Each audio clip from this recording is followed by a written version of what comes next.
एक राजा की बेटी की शादी होनी थी।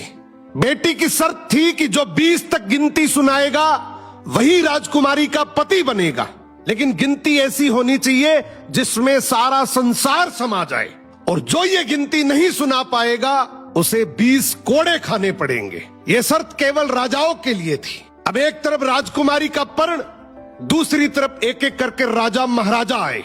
राजा ने दावत का आयोजन भी किया, मिठाई और विभिन्न पकवान भी तैयार किए। पहले सभी दावत का आनंद लेते, फिर सभा में राजकुमारी का स्वयंवर शुरू होता।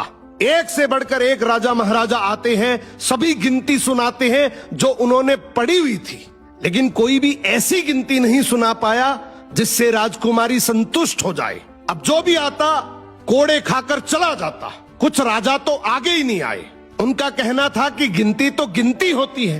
राजकुमारी पागल हो गई, केवल हम सबकी बेइज्जती करवाना चाहती है। ये सब नजारा देखकर एक हलवाई हंसने लगा, बोला डूब मरो राजाओं, आप सबको 20 तक की गिनती नहीं आती। ये सुनकर सभी राजाओं ने उसे दंड देने को कहा। राजा ने उससे पूछा, क्या तुम गिनती जानते हो? यदि जानते हो तो सुनाओ। हलवाई बोला, हे राजन, यदि मैंने गिनती सुनाई तो क्या राजकुमारी मुझसे शादी करेगी, क्योंकि मैं आपके बराबर का नहीं हूं। ये सुनते ही पास बैठी राजकुमारी बोली, यदि तुम ये सही से गिनती सुनाओगे तो मैं तुमसे जरूर शादी करूंगी, अगर नहीं सुना पाए तो तुम्हें तो मृत्युदंड मिलेगा।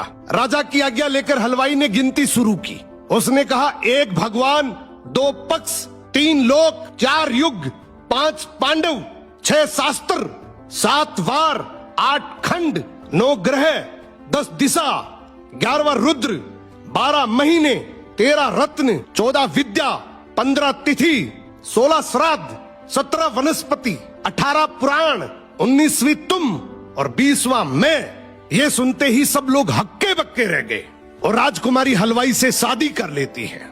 इस गिनती में संसार की सारी वस्तुएं मौजूद हैं। तो जिंदगी में याद रखना, शिक्षा से बड़ा तजुर्बा होता है, डिग्री से ज्यादा अनुभव जरूरी है।